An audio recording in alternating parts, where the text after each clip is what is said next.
upon which the fifth administration can also build. So, fellow Kenyans, let me conclude by saying that to serve one's country is the greatest honor any citizen can receive. It is a sacred trust, and it has been an immense privilege that I have not taken for granted. I thank you all for the immense opportunities you have awarded me to serve in various public roles over the last 2.5 decades, which have included, amongst others, Chairman of the Kenya Tourism Board, Member of the Jomo Kenyatta University Council, Chairperson of the Disaster Emergency Response Committee, a Member of Parliament for Gatundu South, a Cabinet Minister serving in the Ministries of Local Government, the Ministry of Trade, the Ministry of Finance, the Leader of the Official Opposition, Deputy Prime Minister, and as the President of this Republic for the last 10 years. In all the work I have done as President, and in every presidential decision I have made, and in every executive action I have taken, in every bill I have proposed and assented to, I have been guided by the dream of our forefathers, and that is the dream to eliminate poverty, ignorance, and disease, and to improve the quality of life of all Kenyans, and to create conditions for everyone to achieve their dreams. As a hallmark of our democracy, therefore, I will tomorrow, before God and you, my fellow countrymen, hand over the instruments of power to our new president at the Moi International Sports Center, Kasarani. And with that, the fourth administration will come to an end, and the tenure of the fifth administration will begin. My entire family and I join all Kenyans in wishing the very best to our next president, Dr. William Samoei Ruto, and extending to him our warmest congratulations for receiving the mandate of Kenyans to lead us as our fifth president. And so, Mr. President-elect, as you walk the path to your inauguration and beyond, you will be the president not just for those who voted for you, but for all Kenyans. In the prophetic words of our national anthem, we are summoned to purposefully dwell in unity, peace, and liberty, working hard and together so that plenty may be found within our borders. I therefore wish and pray for your success, as your success will be Kenya's success. I thank you all. May God bless you, and may God bless this great Republic of Kenya. Asante sana.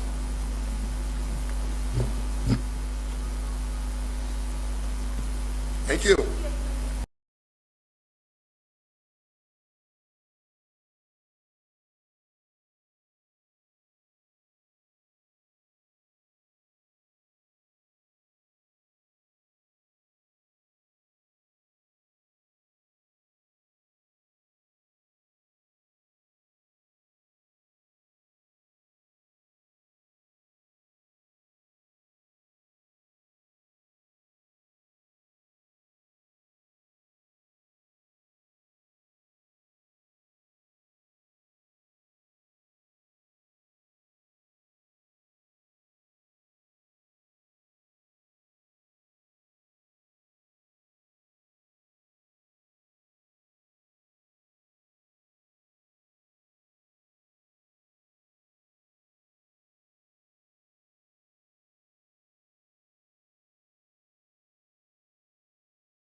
Fellow Kenyans, today is my last opportunity to address you as your president. Since independence, we have every 5 years, without fail, reaffirmed our democratic credentials. And we have done so by returning to the people, the sovereign of our nation, for a mandate to serve. We have, in this context, put our nation on consistent and predictable journey of deepening and maturing our democracy.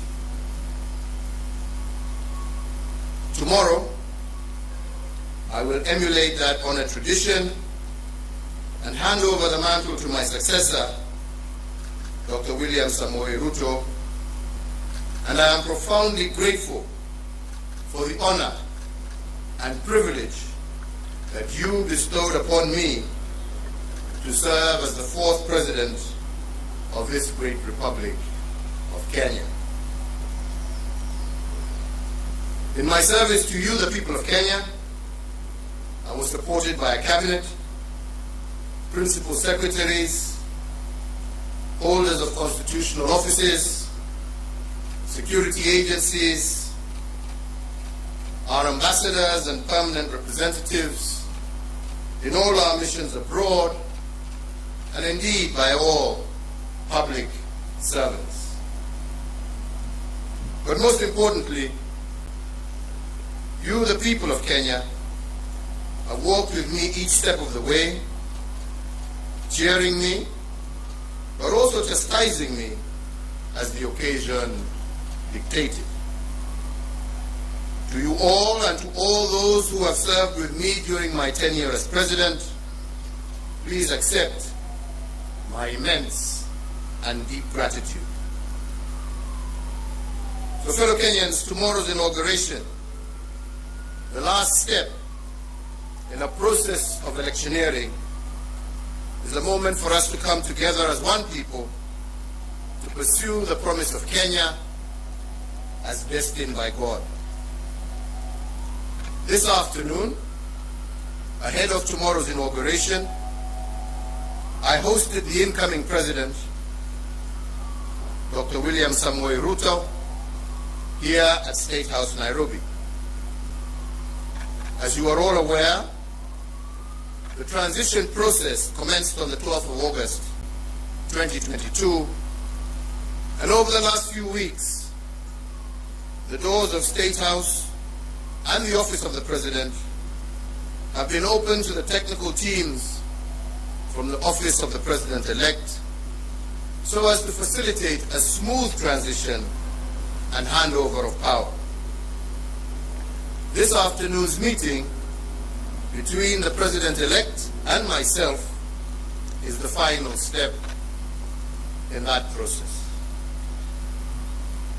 Fellow Kenyans, the work of building a nation is a continuous endeavor passed from one generation to another, from one administration to the next. And this in an unbroken chain that seeks to progressively build a more united, equitable, and prosperous Kenya. On my part, as head of state and government, I hand over leadership of a nation that has undergone consequential transformation over the last decade in every aspect of our national life. With the mandate you bestowed upon me, my administration, together we have fostered an integrated devolution as a way of life in our country. We have reinforced our educational and technical excellence, and we have also successfully led the nation through the worst global health crisis in over a century. We also turned a number of challenges that we inherited and those that emerged during our tenure into areas of opportunity for a better Kenya. The baton we received from the late President Mwai Kibaki was carried through. We built on his legacy and indeed on those of the previous two administrations in every area of public life. We built on the late President Daniel Arap Moi's love for education and was further built upon as free primary education by President Mwai Kibaki, and with the mandate that you gave me, we institutionalized free secondary education, thus heralding a 100% transition from primary to secondary education. To further enhance the competitiveness of our workforce, we have placed the nation on a pathway to competency-based curriculum which institutionalizes a system that seeks to nurture creativity and innovation in our children. Aware that insecurity can break the chain of our national development and deter the realization of the national anthem's promise of plenty within our borders, we have built on the work done and created a much improved security environment. Critically, we muted the wave of terror attacks that had placed a stranglehold on our nation, reduced crime rates, and secured significant progress in terms of illicit trade in firearms and other long-standing security challenges. We achieved this by retooling our security organs and making them more capable to address the dynamic, contemporary security challenges that Kenya faces. To realize the dream of equitable development, we have fostered and given impetus to the devolved system of governance. In line with the 2010 Constitution, we institutionalized devolution and forever changed the face of Kenya. Through devolution, government is now much closer to the people, with Kenya shillings 2.5 trillion transferred by the national government to the counties from 2013 to date. Now Mwananchi's needs can be heard and addressed in real time, and the funding transferred to counties can be better aligned to the priorities at the local level. With the mandate you gave us, we pursued the vision of previous administrations for greater economic integration within the East African region and led the push to admit the Democratic Republic of the Congo into the East African community. With this singular move, the East African Community Common Market grew by 90 million people, yielding an expanding market of 300 million persons and the consequent enhanced opportunities for Kenyan enterprises. Building on the place of pride earned by our forefathers, we fortified our global footprint. Our non-permanent membership in the UN Security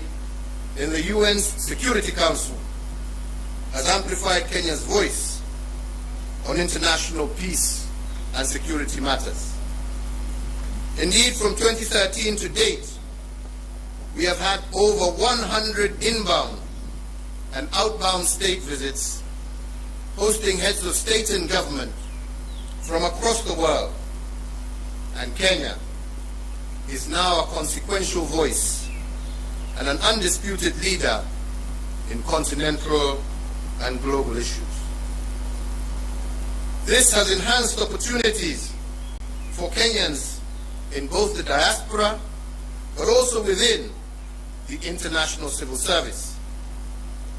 As a consequence, diaspora remittance have increased tenfold over the last decade, and they now stand at an all-time high at over Kenya shillings 400 billion per annum, as of 2021, surpassing some of our traditional exports as foreign exchange earner.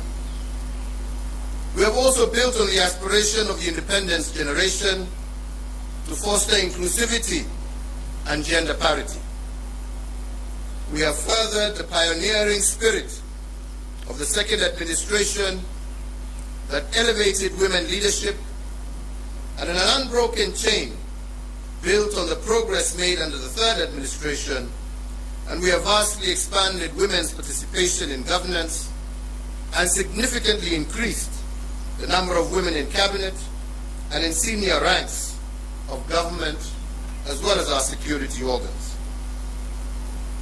Indeed, we have built on President Mwai Kibaki's path-breaking investment in infrastructure. We hand over 11,500 kilometers of newly tarmac roads under our administration, doubling the number of kilometers constructed from the dawn of the Republic to 2013. My administration has upgraded Kenya's infrastructure in terms of roads, ports, bridges, fiber optics, power generation and transmission, and as a result, Kenya now stands out as an investment destination of choice and a continental as well as a global hub. In enhancing service delivery, with the mandate you gave us, we also transformed the way government services reach the Mwananchi. We did this through the introduction of Huduma Centers and the e-Citizen online platform, which together have made access to public services a fast and pleasant experience and not the toll that every citizen had to endure in the past to obtain basic services. Now passport applications, birth certificates, marriage certificates, business registration, driver's licenses, and so many others can be done online from anywhere in the world. As a digital government, we successfully transitioned from analog to digital television and radio, resulting in the country today being home to 130 TV stations, up from 14 in 2013, and 204 radio stations, up from 130 in 2013. These figures do not factor the massive expansion in the digital space that has seen many hundreds of thousands of Kenyans successfully monetize various digital communication avenues. I have immeasurable pride in having the magical tag of Made in Kenya affixed to a much wider range of products, and my administration has reinvigorated domestic manufacturing and diversified our exports of finished products.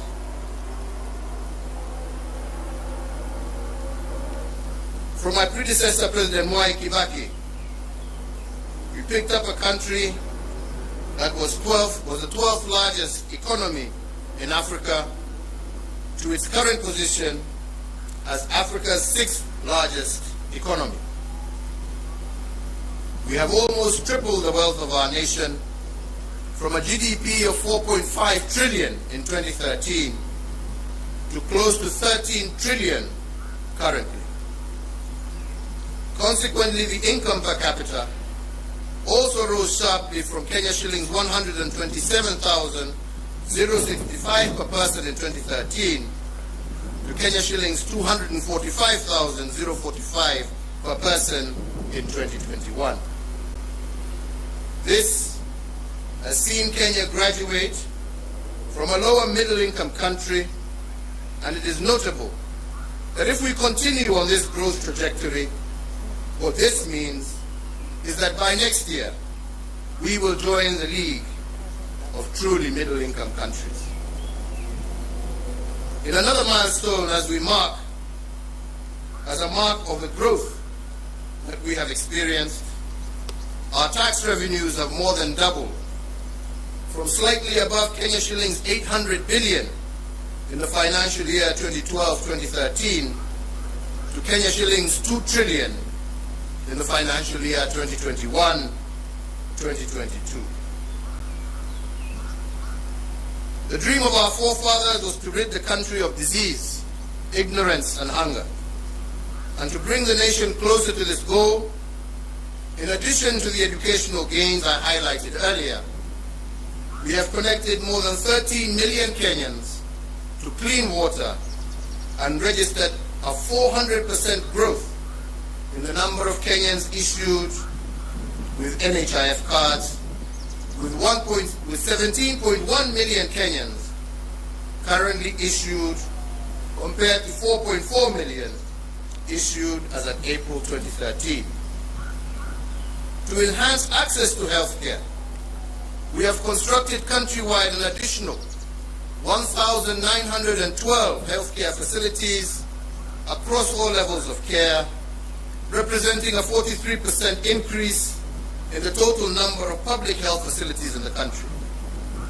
These facilities range from the recently commissioned modern state-of-the-art Level 6 Kenyatta University Teaching, Referral and Research Hospital to health centers and dispensaries at the village level. So fellow Kenyans, every administration has added arrows to our national quiver in energy production. When I took the oath of office in 2013, Kenya's total grid was 1,300 megawatts. This now stands at 2,700 megawatts. But even as we doubled power production, we ensured that our exploits did not break the intergenerational chain of sustainable development. Thus, 80% of the power that Kenya generates is green energy, propelling Kenya to an unenviable position as a continental leader and a pioneering global role model in the generation of green energy. To share in this plenty with all Kenyan families, we have tripled the number of households with access to electricity by connecting an extra 6.3 million households, up from 2.3 million households in 2013. So I therefore hand over in an unbroken chain a country that has connected more people to electricity, more homes to electricity than any other country in Africa over the last decade. We also heeded that intergenerational call to be conscious, to conserve our heritage and splendor so as to pass it on to future generations in as good a state as it was given to us, if not better. We have done this by leading a planting campaign where 1.34 billion trees have been planted, moving our forest cover from 6.99% in 2013 to 8.83% in 2022, and increasing our tree cover from 12.3%, thus surpassing the set constitutional threshold of 10% in a record 5 years. As a result of our conservation efforts and other legal and institutional reforms, we have also recorded the lowest levels of poaching in our nation's history, and thus registering the highest wildlife population for our Big Five and a majority of other wildlife species that share Kenya with us. So fellow Kenyans, while we have made remarkable progress, it is also important that I note and appreciate that building a nation is a journey. There is still much more to be done to move our nation to the next level of development towards realizing our Vision 2030. And the fourth administration, which I had the privilege to lead, has built on the foundation laid on others, upon which the fifth administration can also build. So fellow Kenyans, let me conclude by saying that to serve one's country is the greatest honor any citizen can receive. It is a sacred trust, and it has been an immense privilege that I have not taken for granted. I thank you all for the immense opportunities you have awarded me to serve in various public roles over the last 2.5 decades, which have included, amongst others, Chairman of the Kenya Tourism Board, Member of the Kenyatta University Council, Chairperson of the Disaster Emergency Response Committee, a Member of Parliament for Gatundu South, a Cabinet Minister serving in the Ministries of Local Government, the Ministry of Trade, the Ministry of Finance, the Leader of the Official Opposition, Deputy Prime Minister, and as the President of this Republic for the last 10 years. In all the work I have done as President, and in every presidential decision I have made, and in every executive action I have taken, in every bill I have proposed and assented to, I have been guided by the dream of our forefathers, and that is the dream to eliminate poverty, ignorance, and disease, and to improve the quality of life of all Kenyans, and to create conditions for everyone to achieve their dreams. As a hallmark of our democracy, therefore, I will tomorrow, before God and you, my fellow countrymen, hand over the instruments of power to our new president at the Moi International Sports Center, Kasarani. And with that, the fourth administration will come to an end, and the tenure of the fifth administration will begin. My entire family and I join all Kenyans in wishing the very best to our next president, Dr. William Samoei Ruto, and extending to him our warmest congratulations for receiving the mandate of Kenyans to lead us as our fifth president. And so, Mr. President-elect, as you walk the path to your inauguration and beyond, you will be the president not just for those who voted for you, but for all Kenyans. In the prophetic words of our national anthem, we are summoned to purposefully dwell in unity, peace, and liberty, working hard and together so that plenty may be found within our borders. I therefore wish and pray for your success, as your success will be Kenya's success. I thank you all. May God bless you, and may God bless this great Republic of Kenya. Asante sana.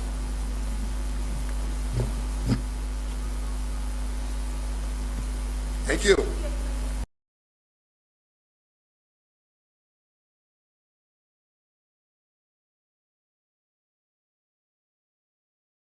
Rigathi Gachagua hapa na mimi na serikali tutakayotengeneza tutahakikisha ya kwamba tunawafanyia kazi na bidii ili yale yote ambayo tuliwaahidi tuweze kuyatimiza.